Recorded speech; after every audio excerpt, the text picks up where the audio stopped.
Hello, everybody. Welcome to our first webinar of the year. It's great to see we have already so many people who joined us already, even though it's not 11 o'clock yet. Can you tell me maybe in the chat if you hear and see me well?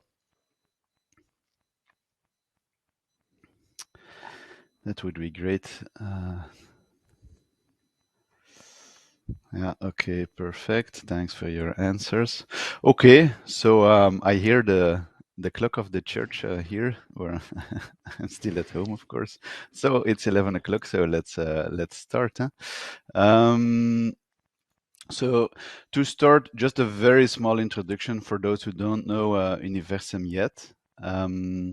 We are a digital marketing agency specialized in performance marketing, as you might know. And our core expertises are first SEO and content marketing. So that's why we are here today, of course.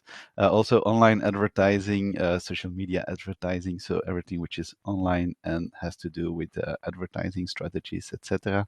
Then, of course, we have the web analytics, which is gaining more and more importance as we can see. And also currently we have the full debate, which is really a hot topic where we see many questions of our customers, and we do have answers to all of those.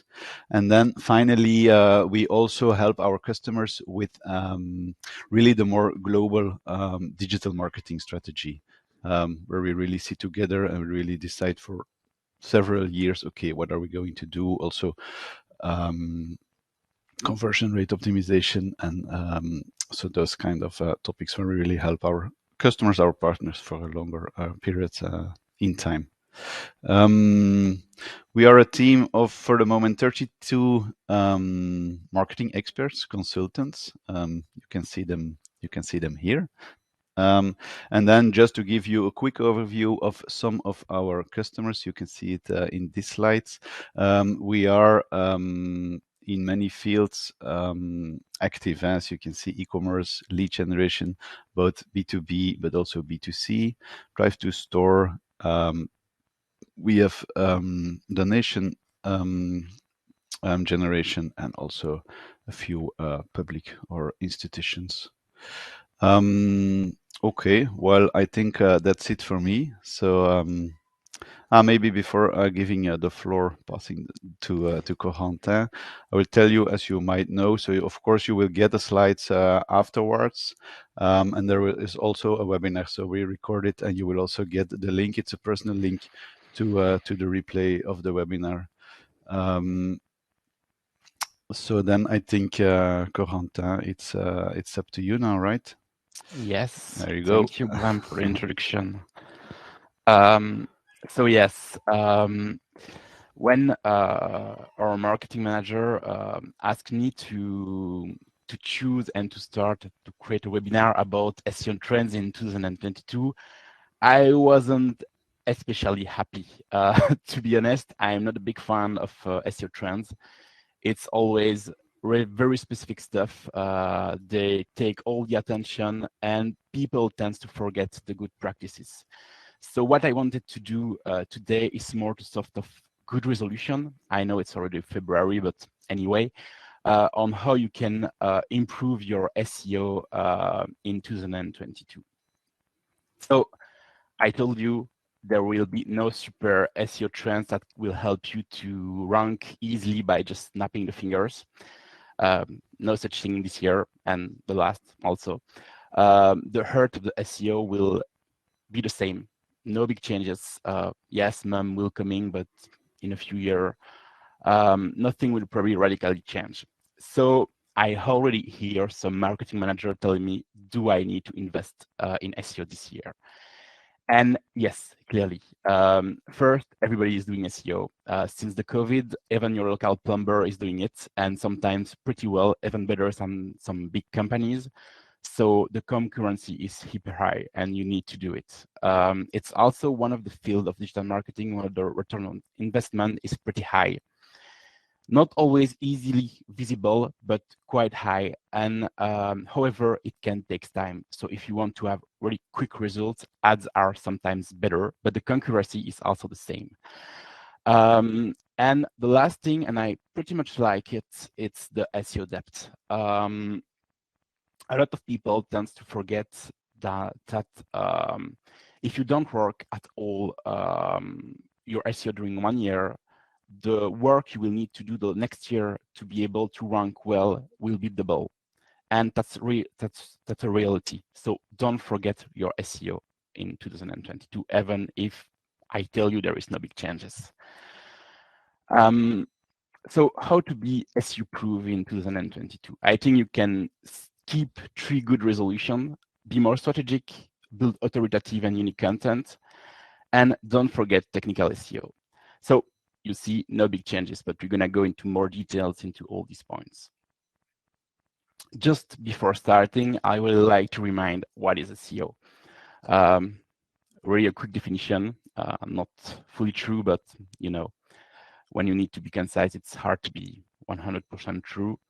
SEO is really all the means you can use to appear in the most visible results pages of search engine for all the relevant queries for your business.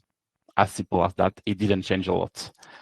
And SEO is also still built around 3 pillars: the content, what you will add into your website, the technical aspects, and the authority backlinks. Not exactly the same, but again, I try to simplify everything. For resolution, be more strategic, a big area. The thing is with SEO, being first is critical. I told you before, it can have a strong ROI, attract a lot of leads, high revenue, and so on. However, the competition is really hard in some cases, and having a realistic strategy is absolutely vital. You need to do 3 things to be realistic. It's the fighting where it counts, choosing the right thematics, and you see that I don't use the word keywords. We'll discuss it a bit later, and focus a lot on the intent. So fight where it counts. SEO is clearly not magic.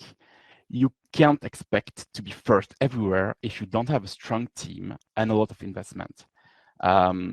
That's really important to know it. There is no more easy tricks, black hat techniques. Yeah, they exist, but you will rank during a short time.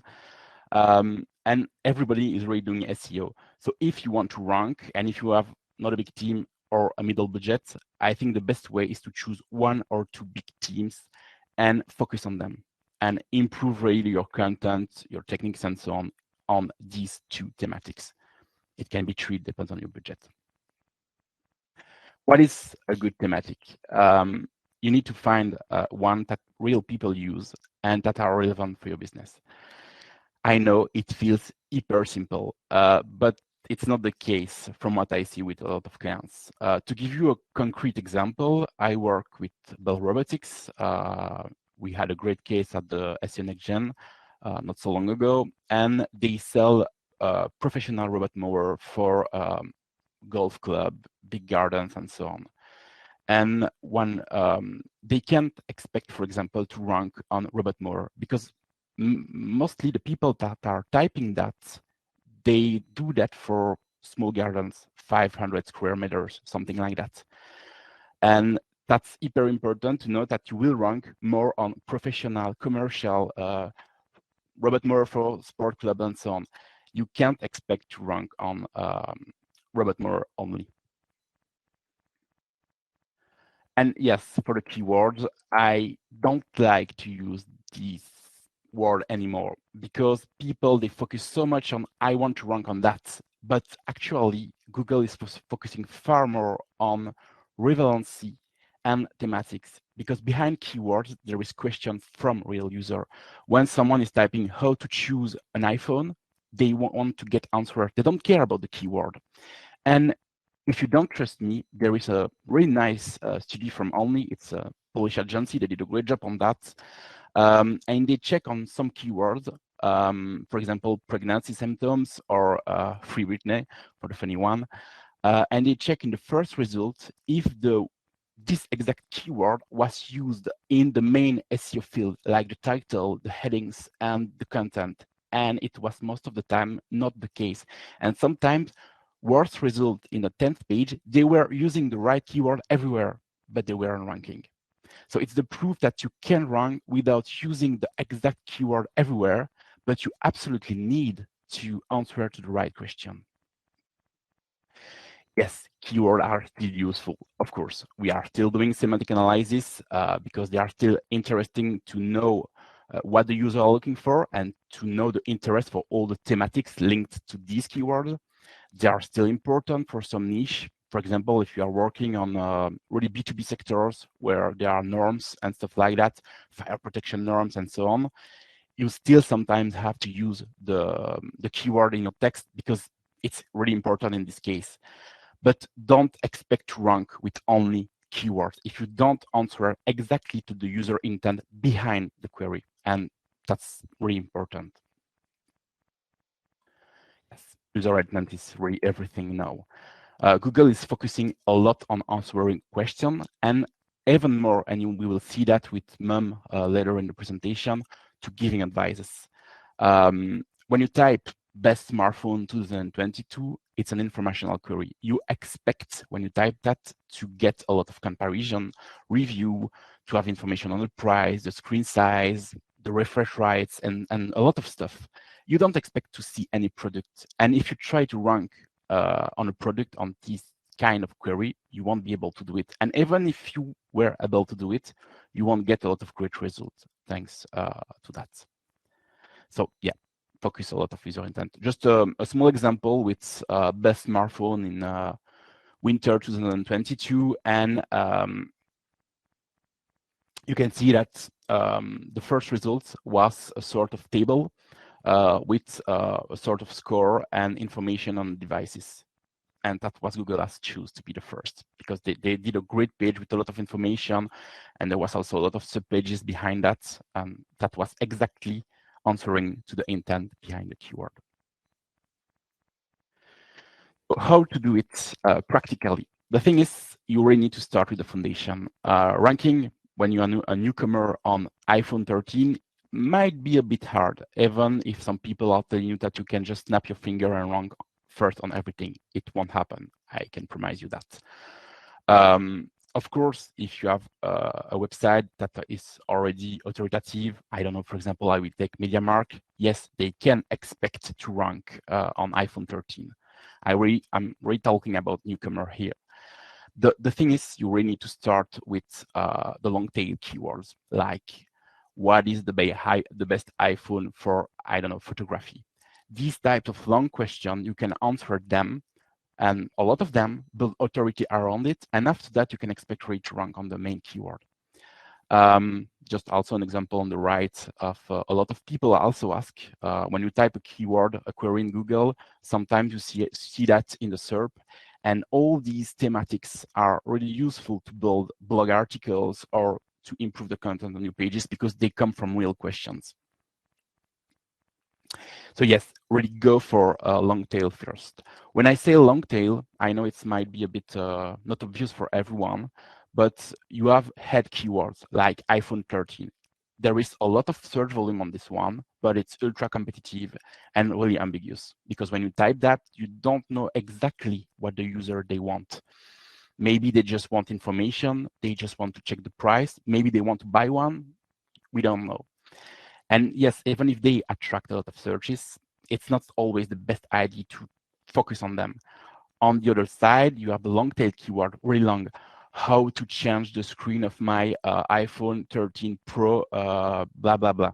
They are really long questions, but they are hyper easy to answer. You can be really precise, relevant on them, and they are less competitive. Of course, they are less search volume, but if you build a lot of questions, you can still attract a lot of search volume. And between that, you also have the middle tail with keywords a bit less long, but yeah, a bit more search volume and a bit less competitive. The potential of the long tail is, I can tell you, a lot underestimated. You can really attract a lot of interesting leads. For example, in the B2B field, it's really strong to work like that. Just a summary of this part. Don't try to rank on everything. You will need to choose, especially in 2022. It was already the case before, but even more now. Choose the best thematic according to your objectives and your budget, of course.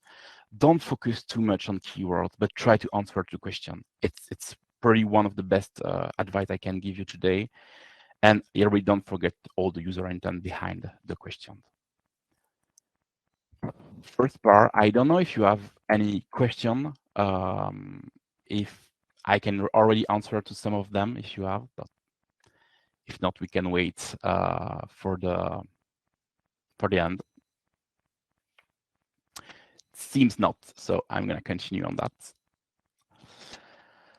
Yeah, second part, building an authoritative and unique content. There is, again, nothing really new under the sun. Content has always been very important and will likely always be. However, what Google and anything consider as good content can change. Yeah, I see just a question, so I will just jump quickly on it. A long tail will be what is the best mower for my 10,000 square garden? That is a good example of long tail. So yeah, the content, it's really important and you need to improve it. And in 2022, there is multiple points, like the length of informational content that is always growing. We're gonna see that, mum and eat. Again, all these parts are not that new, but they are still important. First, the ranking factor, the length as a ranking factor. You might have seen graphics like that. Sometimes I even share them. I'm guilty on that. And a lot of people are thinking that it's really a ranking factor. It's not.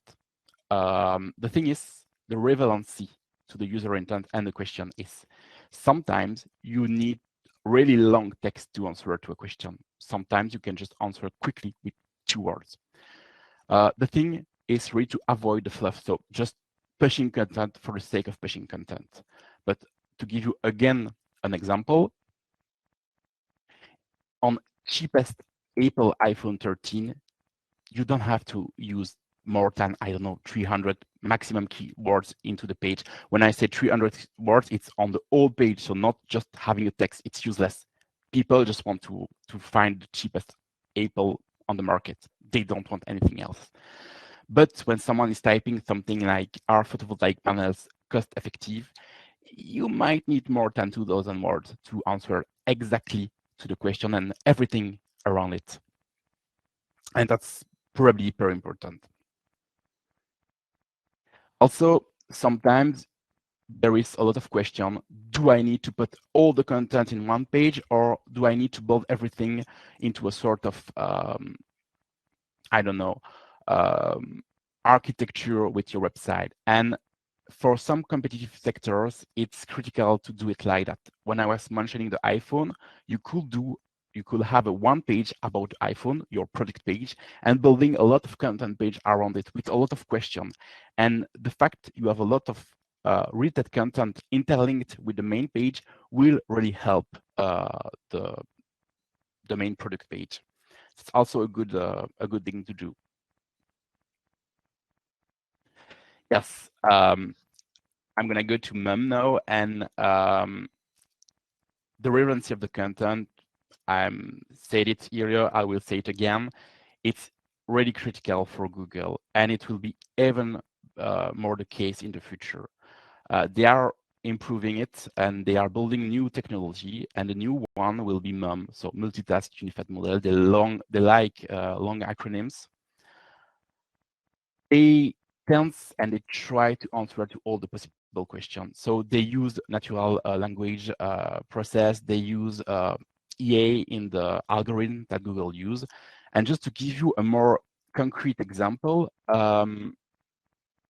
they want to answer to question like, I don't know, I were to vacation last year in the sea. No, I will go to the sea in another country. What do I need? When you ask that to someone else, the other people will tell you, oh, it's not in the EU, you need a passport, you need that, you need that, you need that. because there is an intent behind this question, this really complex and conversational question. And Google is really trying to improve its comprehension behind all these type of questions to give you the best advice. And it's why before I was telling you before you were going to search engine to an answer engine and not to an advice engine. It's really all this evolution. It will also be able to understand all the languages and to get data from other countries and other languages to be able to give a better answer in all languages. Also, he will be able to use images. So you could, for example, use Google Lens on your bike because it's broken. Just make pictures and having the exact solution on how to fix it.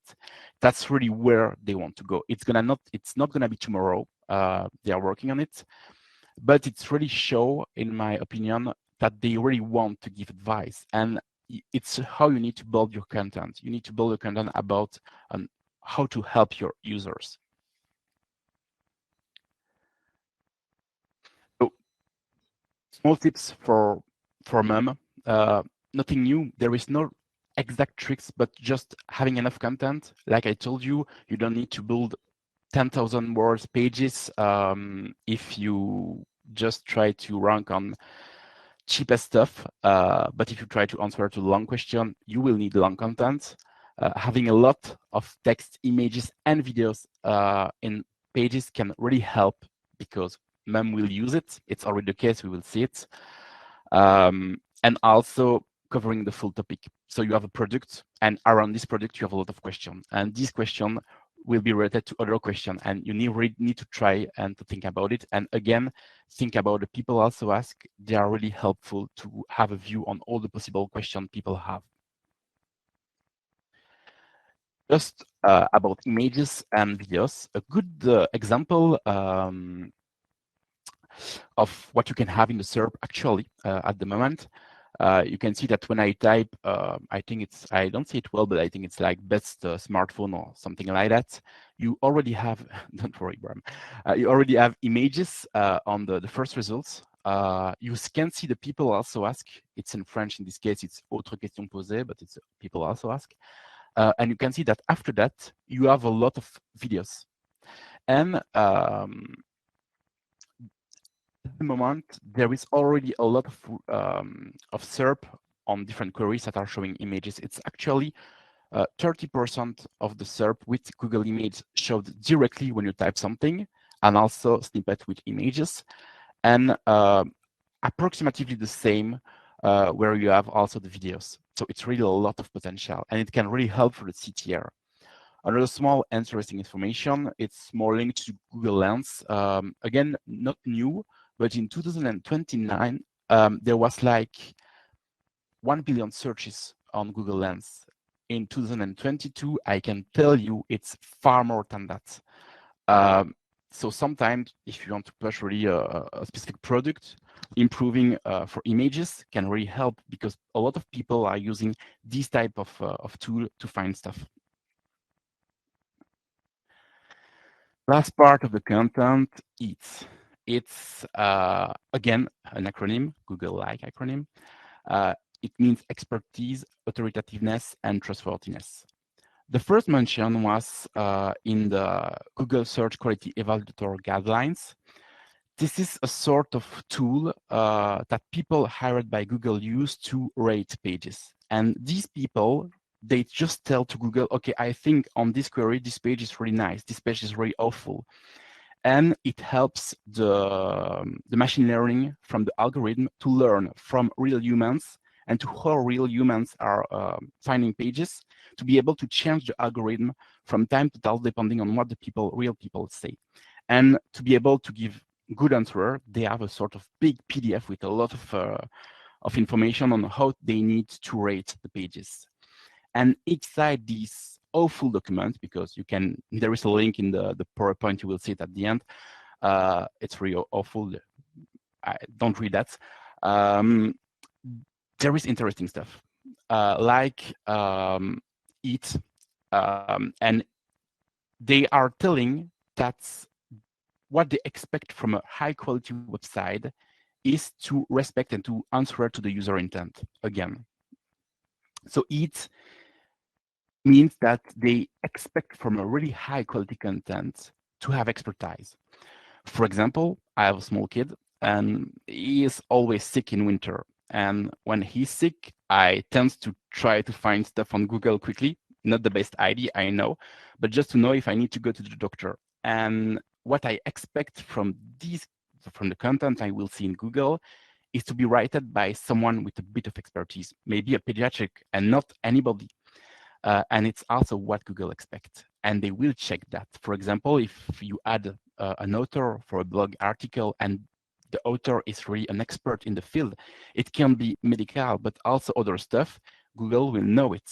There is some tricky way to add it in the code, like for example with schema.org and stuff like that, but it's not always needed. The authority of the content, the website, and the expert are also important. Because Google also expects the content to be known by other sources. Again, let's think that our website about helping parents to know if they need to go to the doctors or not was mentioned in the news, and all the Belgian news, they are mentioning it. It will really help the authority. They will make links from their website to this website, and Google will know that it's really an authoritative source on this subject. But also the author, the page can also be impacted by that. So it's on multiple levels, I will say. And finally, the trustworthiness. It's a bit exactly in the real life. Let's imagine that you need to go to the dentist and you find one, and all your friends are saying, no, don't go there. Please don't go there. You will have a lot of H's and so on. You will choose another one. It's the same. If you spot, for example, a lot of bad reviews, a lot of on Trustpilot, on Google My Business, and so on, you will probably choose another website. And it's also the same stuff. You need to have exact information. You need to be well reviewed, and yeah, that's super important. And all these parts of the EAT are really important when you build content. It's not, and I insist on that, it's not a ranking factor. It means that there is no specific things you can change. It's more how you need to think about your content and about your website before building pages, before building content. You really need to push a lot your expertise and everything you can inside it. Just to give you an example, I prefer you to publish 5, 6 blog article during 1 year, but longer with more information, maybe with real expert in the field that can work with you, than publishing 24 piece of content that will be meaningless. Yeah, that was the second part. If you have questions, don't hesitate. I see some of them in the chat. Can you answer different long tail questions in the same blog article pages, or do you have to make different blog article for each long tail question? I think again, it's more a question of user. If the questions are so related that you might expect to jump from one to another, it might be useful to have all of them in one blog. I mean, I don't know if you've seen it, but Google is starting to push into the SERP the what user look next. It's a new sort of, I don't know, block in the SERP, like the people also ask, and they are pushing related question. For example, I was mentioning the dentist, and you might search to find a dentist, and in the what people looking next, you might see, is it normal to have to feel age in my teeth after the dentist? Because Google is really knowing what the user wants next. So to come back to the question, if all your long tail keywords are really related, in some cases it's useful. But it's not useful to write, again, a 10,000 words page because you put everything in the page. It won't necessarily help you. You really need to think about the user. There is another one. How much words should we have to answer a query and get a chance to rank? Is it 2,000 or was it an example? No, there is no good answer on that. Like I showed in the PowerPoint, in the Omni study, they check it, and for example, for pregnancy symptoms, sometimes the first page had less words than another page that was lower in the results. I think it's really how you answer to the question, because when people ask that, there might be, I don't know, 10, 20 symptoms you can check. If you only give 5 of them, you won't be able to answer to the question. So the length is not really a ranking factor. It's more be sure that you answer the best way possible. But again, in some specific contents, you will need to make more than 2,000 words. It really depends. And the last one is it linked with Google Predictive Crawl. What do you mean by predictive crawl? Because I don't know exactly what you expect for the answer. I'll let you answer to that, and we can continue, and we'll answer to the question after that. Bram, you can, but again, thank you. So the last part is linked to technical SEO. I love that. However, even if technical SEO is really, really, really important, don't expect to improve your rankings just by technical SEO. What can happen is that you have a blocking factor, your page are blocked, and if you deblock the page, you will get better rankings, but not because you just changed something on the website, but because Google is now able to see your pages. So it's the thing with technical, it's not a ranking factor, but it helps the other ranking factor to be more visible to search engines. That's how it works. What is really important in 2022, the first and the most important one in my eyes is all what is linked to indexation and rendering. I'm not gonna go into too much technical details, just gonna give you the global picture. But if it's really interesting, we can do a sort of expert talk or a small video about it. And the core web vitals and everything related to the user experience. How Google works. It's important to understand rendering and indexation. First, they send a lot of small programs. We call them Spider, robots, and a lot of other names. The Google one is called the Google bot, for example. And all these small bots, they check all the pages they find. They jump from links to links to discover other pages. When they discover a page, Google will check if you want to index it. There is multiple reasons why you don't want to index a page. For example, because the content is duplicated with another content, you might not choose to index it. And after that, only he will, when someone is typing something, put the query into the algorithm and give the best possible answer. That's really how it works. It's far more complex than that, but it's a good basic explanation. And the indexation, so the fact that Google is capable of finding new pages and put them in the index, it's really the first step to get organic conversion, because I've seen a lot of websites that had great content that were indexed or at least fully indexed. And a thing that is really visible from Google's side is that they are working, they communicate a lot of it. They created a new small and cute little mascot called Crowley. It's one of the speeder that crawl your website. And they really try to communicate a lot. For example, with Martin Split, he's one of the developers at Google, and he do a lot of webinars and a lot of communication on the indexation and the rendering.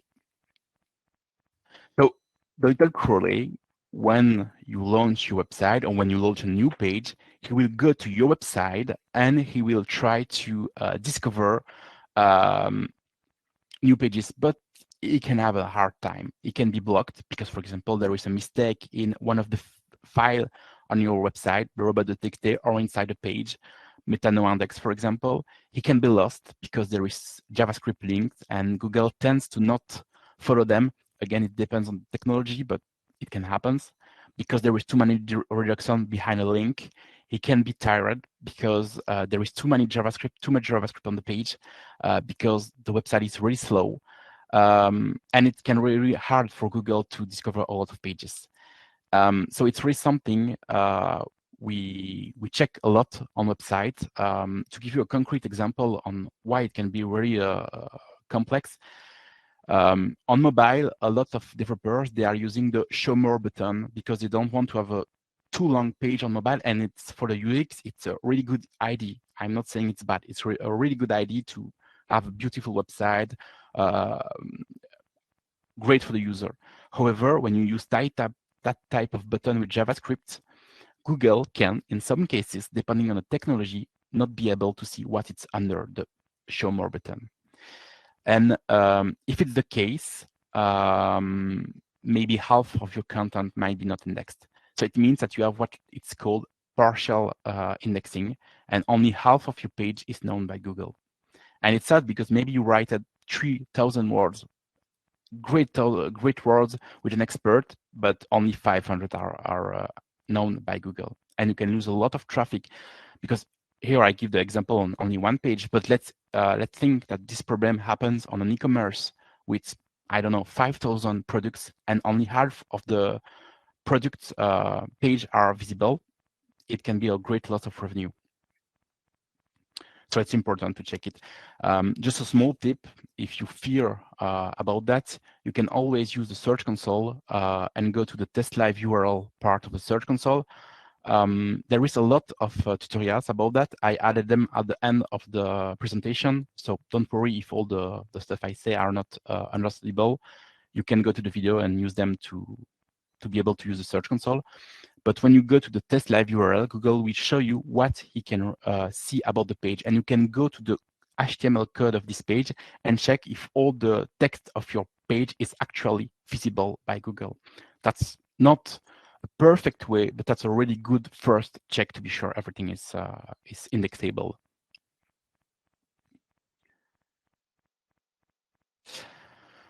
Nothing new again, but really important.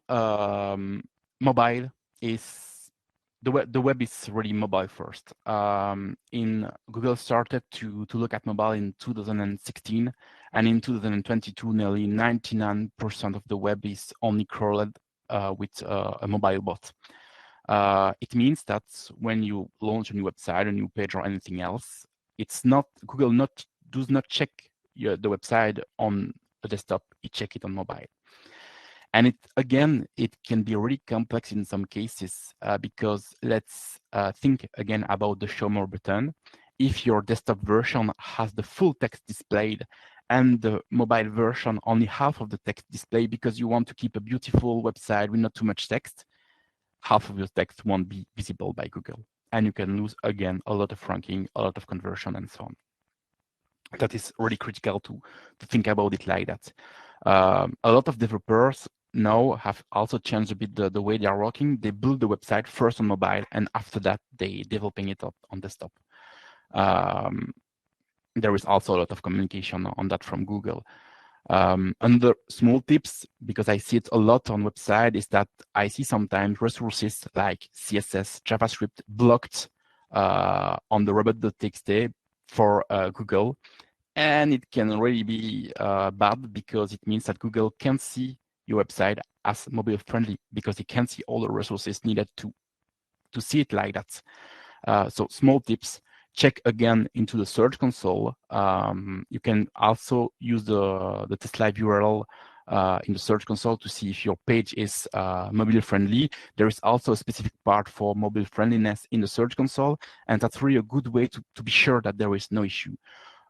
Just beware of the fake negative. It happens because of the speed again. Sometimes when your website is a bit too slow, you can have fake negative, but your page are really actually really mobile friendly. So you can do it multiple times to be 100% sure. Google Revitals. You might have heard about it. Google is pushing a lot on the speed. The speed and the user experience, because it's not only fully the speed. They telling us that it's important. They pushed it on May 2021 for mobile, and it should be there. It was for February actually on desktop. The Search Console already changed, so we can see the Core Web Vitals on desktop, but it's not implemented fully for the ranking at least. However, is it really a strong ranking factor? And I can tell you that no, not at all. The thing is, the speed is important in a lot of cases, especially, for example, if you have e-commerces. You can see some example of what you can lose if you lose that amount of speed on your website, but you can lose a lot of conversion, a lot of user if your e-commerce is too slow. But it won't directly affect a lot your ranking, clearly. The thing is, it's more like if you have the same level of optimization than one of your competitor, yeah, the speed can be a factor to check. But if you are, for example, a small B2B website, I don't expect you to work really a lot on your speed. Of course, you need to be visitable and you need to be accessible clearly. But if it's fine on a 4G, I don't expect you really to check too much into the speed. But again, if you have an e-commerce, yes, check it, but not for the SEO, just for your conversion rate. Small conclusion for this part and for the webinar. Technical SEO is absolutely not magic as the rest of the SEO. It can help you if you have issue with indexation, with rendering, if Google is not seeing all your website as it should. But if all your pages are already well indexed, don't expect to get plus 20% of SEO traffic. It's really depending on the cases, but it's important. The bigger the website is, the more important technical SEO can be, because you have a lot of pages, you have crawl budget issue, you might have JavaScript problems and so on. But even the small website can have big issues like being fully blocked because of technology or anything else.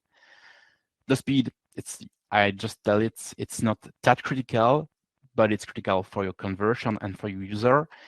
And last thing, don't forget to put your users first, but let Google discover your website.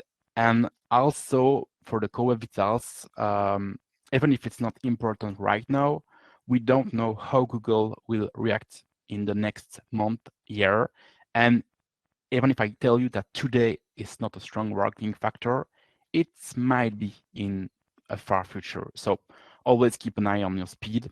It's still useful. And it's all. So if you have any question, don't hesitate. I've seen there is some of them in the chat, and I will try to answer all of them. So first one, regarding ranking index, is it a problem for Google to have the same content on two different websites we own? Good question. Yes and no. The thing is, for the duplicate content, Google tell you that it might choose to disindex one of the duplicate content. In some cases, for example, if someone is stealing your content, they might just copy-paste fully one of your blog on their website, and you might be disindexed if Google considers that the website of the stealer is better than yours. It not happens a lot, but just to make you understand the issue. So it can happen even between your own website. What can happen is that in the Search Console, you will see one of the two pages being just not indexed because Google choose the other to be the canonical. You can see that in the test live URL. But it's the theory. And with Google, there is always a big difference between theory and practice. And I've seen pages that were 100% duplicated being indexed between multiple websites and without any problems. The only thing is you need to understand that any day you might be disindexed for one of your pages. But if it's inside the same company, I will say it's less bad. but you need really to think about the one you want to be indexed the most and maybe choose. And if it happens, just try to use a canonical. It's a small tag you can add in the page to say to Google, I want this one to be indexed and not this one. It's not working perfectly because it's just a hint and not an order, but it can really help if you do that. There is another question on, is it better to index my new pages manually with Google Search Console, or is it better to let Google do it naturally? You can do it manually. I will say it really depends on of the time you have and the urgency on the content. For example, if you are publishing a new content about a trendy news, let's say there is a new regulation in Belgium for a specific subject, and you want to be the first to rank on it, it might be useful to push it manually. So you're sure that Google know it quickly, because if you don't have a sitemap XML linked with the Search Console, it can take a bit more time because Google will need to discover your page from the links it will find on your website. So it can take, I don't know, 1 week, 2 weeks. It really depends on your website and the crawl rates you can have. So if it's urgent, yes, you can do it manually. But of course, on bigger and bigger website, you can do it manually for every pages. What is great is that Google, not Google exactly, but Bing, Yandex are working on a way to bulk index, ask for the indexation in bulk for a lot of pages. It's called Index Now. And Google seems to be interested by the solution. So in the future, we might have a quick way to push like 20, 30, 100 pages into the index manually in the easiest way than the Search Console. What's the name? Oh, okay, I see this one have been answered in the other question. So Google ranking is impacted by the technical performance of the website, AP response speed, the loading of the homepage. Yes, it is. It's not a strong one, and it's also a lot depending on the field. We know that Google reacts differently according to the subject, so he might think that the weight of the speed is more important in e-commerces, for example, but it's not that important for SEO rankings only. But again, for the conversion, it's I think critical. There is no worse than a website slowing slowly when you want to buy something. Clearly. From your experience, how long does Google take to index a page? We've made some changes to an article and also had to change the URL, redirecting the older one to the new one. And it took about 1.5 months to index. It depends on your crawlability / crawl budgets. When I say that, it means that Google allow an amount of crawl budget to your website. It means that you might check 1 billion page each day. It can be 1 million, 1,000. I don't know. It depends on the website size and technical aspects also. And in some cases, if you have issues like a lot of useless pages, I don't know, filter pages, duplicate pages inside the website, Google might lose a lot of time to crawl the new ones. So it's why sometimes it's really long. So again, you can do it manually. It's not the perfect solution, because even if you do it manually, sometimes Google cannot react that quickly. It depends on your crawl budget again. A good solution is to have a good sitemap XML to be sure that it's well implemented with only the most important pages and not all the for example, the filters and stuff like that, and having your sitemap declared to the Google Search Console. After that, I can only tell you I need to check because it's really the easy SEO answer. It depends. Thank you, Philippe. You will get a replay of the presentation. Oh yeah, for the recipes, yes, it's the duplication happens, and it's like I told you, it's really depends. I don't think you need to stress too much for that. I think you need to follow up the indexation of these pages, and if one day you see that one of them has been disindexed for another page, maybe you can take action. But to be honest, I'm not the type of consultant to really push changes. If it works, when it works, and we don't need to stretch too much, but just keep it in mind. Another question is, we have several blog posts, 500 more words, mobile-friendly, sitemap hook, internal and external links, discovered by the Search Console, but currently not indexed. Search Console says that URL can be indexed, but those posts are not indexed at the end. It's been 3 months now. It seems that since 2020, Google used predictive crawl before indexing pages, so they only crawl relevant pages, or what they think they are relevant pages based on their the great discover but not indexed. Yeah, it depends. I can't tell you. We can discuss it. You can just send me some print screen. It's also depending on the crawlability. You can always crawl, check in the crawl stats. It's in the settings in the Search Console. It will show you the crawl rate and how much the pages are crawled by Google. You might spot some specific stuff. And also, like I was explaining, the partial indexing is sometimes an explanation. What you can do is in the test live URL, just quickly check if in the HTML the whole content of the page is well seen by the bot. It's always the thing I try to do to be sure that there is no issue with the JavaScript or anything else that can make the page only being, I don't know, 20% of the page being seen by Google.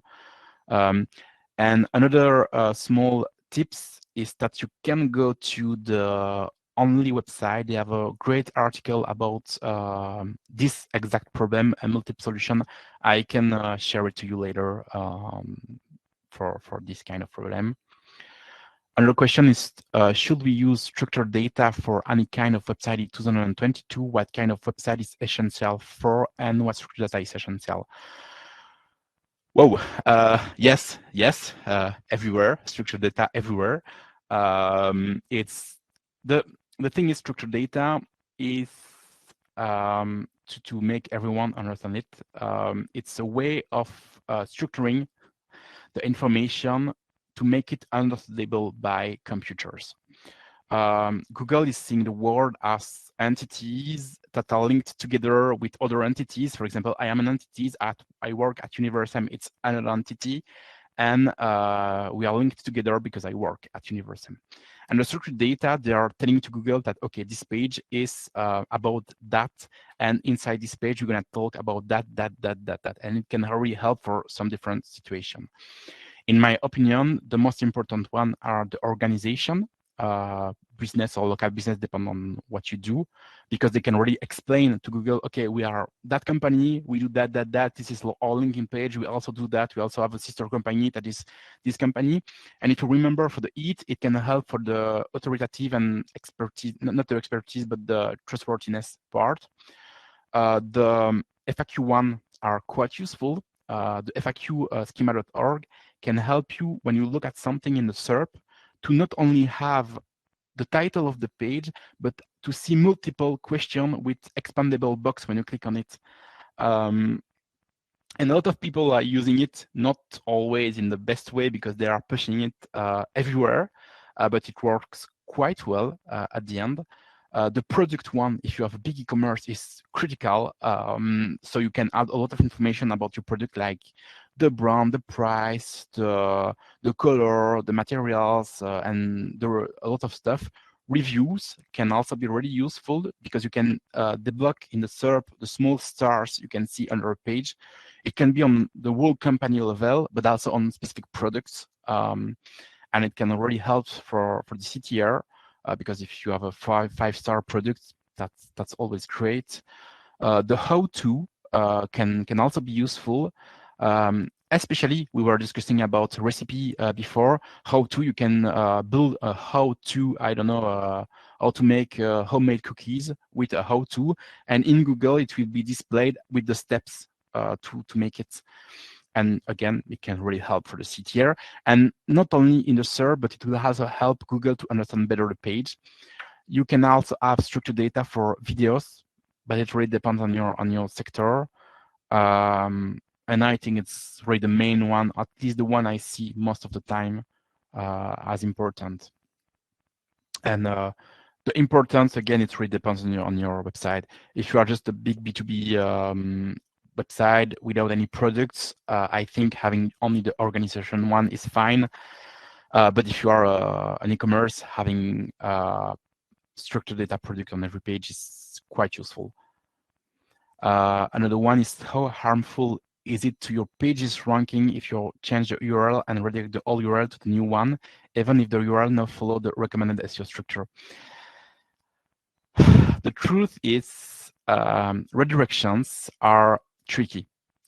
Even if you do the exact same redirection, I mean, if you have the exact same page and you just change the URL structure, it can have an impact.